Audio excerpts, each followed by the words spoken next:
আসসালামু আলাইকুম। প্রিয় দর্শক, নির্বাচন নিয়ে যত আলোচনা হচ্ছে এবং সরকারের বিভিন্ন কর্মকাণ্ডেও যেন মনে হচ্ছে তারা নির্বাচনের জন্য এক ধরনের প্রস্তুতি নিচ্ছেন এবং সেই প্রস্তুতির একটা অংশ হিসাবে তারা এরই মধ্যে দেশের বিভিন্ন জেলায় ডিসি পদে নতুন নতুন লোককে নিয়োগ করতেছে। এ পর্যন্ত যতদূর আমি জানি 52 জেলায় 3 দফায় 52 জেলায় তারা নতুন ডিসি নিয়োগ করেছে। ডিসি মানে জেলা প্রশাসক আর কি, তাকে নিয়োগ করেছে। এই পদটা নির্বাচনের সময় খুব গুরুত্বপূর্ণ এই কারণে এদেরকে বলা হয়ে থাকে রিটার্নিং অফিসার। মানে একটা জেলায় যতগুলি নির্বাচন হবে, যতগুলি উপজেলায় অথবা আসনে নির্বাচন হবে, সেই নির্বাচনের ফলগুলো রিটার্নিং অফিসারই কিন্তু ফলটা ঘোষণা করবে একভাবে। এটি হলো রিটার্নিং অফিসার পদটা খুবই গুরুত্বপূর্ণ। এমনকি অনেকে এমনও বলে থাকেন যে তাদের উপরেই নির্ভর করে এই নির্বাচনটা কেমন হচ্ছে বা কেমন না হচ্ছে। এই হলো গিয়ে বেসিক কথা, ডিসিদের ভূমিকা। এটা সবাই জানে। উপজেলা ইউএনও অথবা এরা এরা এরা নির্বাচনের ফলটা কিন্তু রিটার্নিং অফিসারের কাছে প্রথম পাঠাবে, ওইখান থেকেই হবে। তো এই যে গুরুত্বপূর্ণ পদ, এই পদে নতুন নিয়োগ হয়েছে। আগে যারা ছিল সবাইকে চেঞ্জ করা হয়েছে। আগে কারা ছিল? এই গত 1-1.5 বছরে কারা ছিল?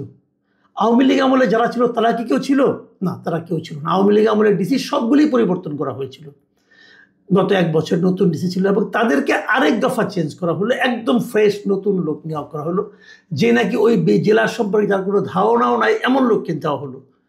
কি উদ্দেশ্যে, কি পলিসি? নিশ্চয়ই একটা পলিসি এখানে আছে, নিশ্চয়ই একটা লক্ষ্য আছে, নীতি আছে। কি আছে এটা নিয়ে আমরা একটু আলোচনা করব।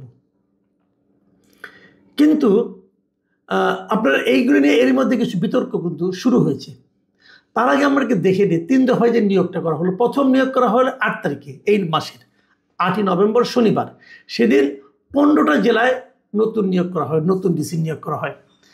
9 নভেম্বর 14 জেলায় নতুন ডিসি দেওয়া হয় এবং 9 নভেম্বরের নিয়োগটা ছিল বড় অদ্ভুত এই কারণে এটা আমরা দেখেছি যে এটা দেওয়া হয় গভীর রাতে প্রজ্ঞাপন জারি করা হয়। গভীর রাতে কেন প্রজ্ঞাপন জারি করা হয়, এক রহস্য। কেন আগের দিন কি দিনের বেলা অফিস খোলা ছিল না? অথবা রাতটা শেষ হলে সকালে কি অফিস খোলা থাকবে না? এটা কেন? এটা কিন্তু ক্লিয়ার না। কারণ 9 নভেম্বর কিন্তু এমন তো না যে পরের দিন শুক্রবার ছিল। 9 নভেম্বর ছিল রবিবার। তো রবিবারের পরের দিন সোমবার আসতো। সমস্যাটা কি আছে? কেন গভীর রাতে করতে হলো এটা কেউ জানে না। নিশ্চয়ই আমাদের কোনো কারণ আছে, লেনদেনের ঘটনা আছে কিনা বলতে পারবো না। তবে এই 9 নভেম্বরে যে ডিসিগুলো নিয়োগ করা হয়, এদেরকে নিয়ে এরই মধ্যে সামাজিক যোগাযোগ মাধ্যমে এরা হলো রাতের ডিসি নামে তারা পরিচিত হয়ে গেছে। সে রাতে বেলা নিয়োগ করা হয়েছিল। অদ্ভুত একটা নিয়ম। যা হোক, সেটা হয়েছে। তারপরে আপনার 4 দিন গ্যাপ দিয়ে 13 নভেম্বর বৃহস্পতিবার এটা 2টা আলাদা প্রজ্ঞাপন দিয়ে মোট 23 জনকে ডিসি নিয়োগ করা হয়। এই প্রথমে 15, তারপরে 14, তারপরে 23, এই সব মিলে 52 জেলায় নতুন ডিসি নিয়োগ করা হয়ে গেছে। তার আর বেশি একটা বাকি নেই, আর 8-9টা জেলা বাকি আছে। এখন এই 52 জেলায় কাদেরকে ডিসি নিয়োগ করা হলো, এটা নিয়ে একটু ঘাটাঘাটি করলে যারা করেছেন এবং আমি নিজেও কিছুটা করেছি, দেখেছি এখানে অনেক লোক আছেন যারা নাকি বেসিক্যালি কখনোই মাঠ প্রশাসনের কাজ করেননি। এটি কীভাবে সম্ভব? সাধারণত ডিসি হন কারা? ডেপুটি সেক্রেটারি পদের লোকেরা ডিসি হন, বিশেষ ক্ষেত্রে জয়েন্ট সেক্রেটারি হন। তো মাঠ পর্যায়ে কাজ না করে তারা ডেপুটি সেক্রেটারি হলো কী করে? হ্যাঁ, হয়েছে একটা কারণে, সেটা আমি বলি। সেটা হলো গিয়ে এবার এই অর্থনৈতিক ক্যাডার যেটা আছে, এই ক্যাডারটাকে প্রশাসন ক্যাডারের সঙ্গে একীভূত করা হয়েছে। এই যে একীভূত করা হয়েছে, করার কারণে তারা এখন প্রশাসন ক্যাডারের লোক হয়ে গেছে। এই অর্থনৈতিক ক্যাডারের লোকেরা কিন্তু কখনো মাঠ প্রশাসনে বা এর আগে কোনো নির্বাচনী প্রচারণে কাজ করে না, নির্বাচনী কাজে কাজ করেনি। এদের ম্যাক্সিমাম 2-1 ব্যতিক্রম থাকতেও পারে। তো এরা যেহেতু একীভূত হওয়ার পরে আসলে প্রশাসন ক্যাডারে হয়ে গেছে, এদেরকেই বেশি নিয়োগ করা হয়েছে। কেন? এর একটা কারণ আছে, কিন্তু এর পেছনে কারণটা হলো সরকার এবার একটা নিয়ম করেছিল যে 2024, 2018 এবং 2014 এই 3টা নির্বাচন, যে 3টা নির্বাচনই খুবই ফল্টি নির্বাচন ছিল বলে আমরা সবাই জানি। 2014-তে তো অর্ধেক আসলে নির্বাচনই হয় নাই, 2018-তে রাতের ভোট হয়ে গেছিল এবং 2024-এ আমি আর ডামি নির্বাচন হয়েছে। এই 3 নির্বাচনে যারা ডিসি হিসেবে কাজ করেছে এবং মাঠ পর্যায়ে কাজ করেছে এবং নির্বাচনী কাজে যারা জড়িত ছিল, একটা সহজ নিয়ম করা হয়েছিল যে এদের কাউকে এবার নির্বাচনী কাজে জড়িত রাখা হবে না। শুনতে ভালো শোনা যায়, তাই তো, এরা তো খারাপ নির্বাচন পরিচালনা করেছে, তো এদেরকে আগে রাখবো না। এদের সবাইকে বাদ দেওয়া হয়েছে। এখন বাদ দিলে পরে লোক তো কমে যাচ্ছে, তখন ওই প্রশাসন ক্যাডারের সঙ্গে একীভূত হওয়া যে অর্থনৈতিক ক্যাডার, সেখান থেকে লোকজনকে নেওয়া হয়েছে। প্রবলেমটা হয়েছে কি, এদের তো মাঠ পর্যায়ে কাজ করার অভিজ্ঞতা নাই। এদের মধ্যে অনেকে নতুন ডিসি হয়েছেন, তাদের এর আগে কোনো এই ধরনের এক্সপিরিয়েন্স নাই। তাহলে তারা এখানে এসে কি করবেন? তারা কি ভালো করতে পারবেন? নির্বাচনী কাজ একটু জটিল কাজ, লোকজনকে চিনতে হয়, একটা এলাকার কে কেমন লোক জানতে হয়, কে মাস্তান কে ঘিরিঙ্গি, এগুলি বুঝতে হয়। সেটা বোঝার জন্য কিন্তু একটা ধারণা থাকা লাগে, মাঠ পর্যায়ে কাজ করতে হয়। প্রশাসন ক্যাডারে কি হয়, এরা সাধারণত কিন্তু উপজেলা নির্বাহী কর্মকর্তা থাকে, অথবা এসি ল্যান্ড হয় অনেকে, ম্যাজিস্ট্রেট হিসেবে এখানে কিন্তু এইভাবে ধীরে ধীরে ধীরে ধীরে তারা কিন্তু উপরের দিকে ওঠে। তাদের কিন্তু মাঠ পর্যায়ে কাজ করার একটা অভিজ্ঞতা আছে। এখন মাঠ পর্যায়ে কাজ করার যার অভিজ্ঞতা নাই, তেমন লোককে যদি আপনি ডিসি বানিয়ে দেন, উনি যে কী করবেন? উনি যে কিন্তু একটা ঝামেলায় পড়ে যাবেন, থতমত খেয়ে যাবেন, বুঝতে পারবেন না। হয়তো অন্য লোকের সাহায্য নেবেন, যার সাহায্য নেবেন সেই লোকটা যদি সৎ না হয়, তাহলে কিন্তু একটা ডিজাস্টার হয়ে যাবে। তো এই রিস্কটা তারা নিল যে কারণে, সে কারণটা খুব ভালো কারণ ছিল। আসেন একটু আলোচনা করি। কারণটা কি? কারণটা হলো এরা আওয়ামী লীগের নির্বাচন করেছে, অতএব খারাপ। আওয়ামী লীগের নির্বাচন কে করেছে এর মধ্যে? আমি মনে করি যেটা, যে 2014 এবং 2024 যারা কাজ করেছে, 14 যারা কাজ করেছে 10 বছর হয়ে গেছে, এদের আর ডিসি হওয়ার মতো সম্ভব হয়তো নাই, কাজে এটা বাদ রাখি। আমি 18 এবং 24 আলোচনা করি। 18 যারা নির্বাচন করেছেন, এরা অবশ্যই সরকারের অর্ডার মেনে খুবই খারাপভাবে আওয়ামী লীগকে জিতিয়ে দিয়েছেন, কোনো সন্দেহ নাই। এই লোকগুলি আমি মনে করি কালপ্রিট টাইপের, সেটা নিয়েও প্রশ্ন আছে, এই আলোচনা আরেকটু পরে আসি।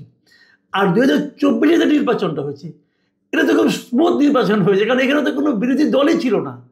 এখানে তো আওয়ামী লীগের মধ্যে নির্বাচন হয়েছে, যেটাকে আমরা আমি আর ডামি নির্বাচন বলি। তো আমি আর ডামির নির্বাচনে ডিসিতে তো তেমন কিছু করণীয় নাই, দুই পক্ষই তো আওয়ামী লীগ। কাজে এখানে আওয়ামী লীগের পক্ষে তাদের পক্ষপাতে দেখানোর তো কোনো সুযোগই নাই।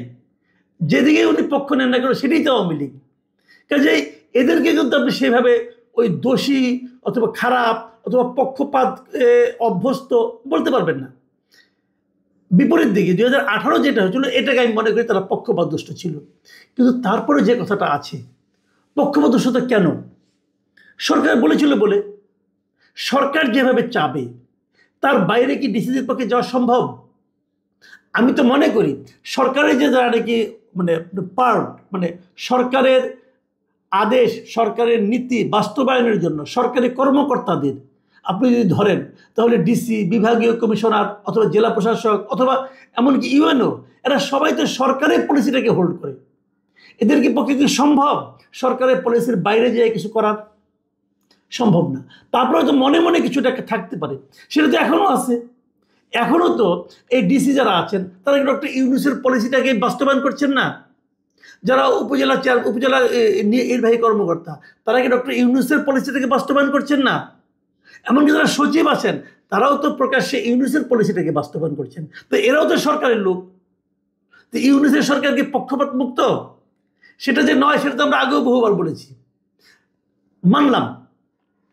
তারপরেও এখন যে নিয়োগ হয়েছে 52 জন, এরা কারা? খোঁজ দিয়ে দেখেন, এরই মধ্যে কিন্তু আওয়াজ হয়ে গেছে যে এরা মূলত হলো যে বিএনপি এবং জামাত ইসলাম, এদের মধ্যে একটা টাগ অফ ওয়ার ছিল যে কার কতজন লোককে এখানে নিয়োগ দেওয়া যায়। অনেক জেলায় জামাতের, অনেক জেলায় বিএনপির, এরকম কিন্তু আছে। যেমন আমার নিজের জেলা এই আপনার ময়মনসিংহ, আমি তো জেনেছি এর আগে যে ডিসি ওখানে ছিলেন, উনি জামাতের লোক ছিলেন। এর আগে এটা কোনো অন্যায় কিছু না, হতেই পারে, উনি তো ভোট দেন কোনো না কোনো জায়গায় না।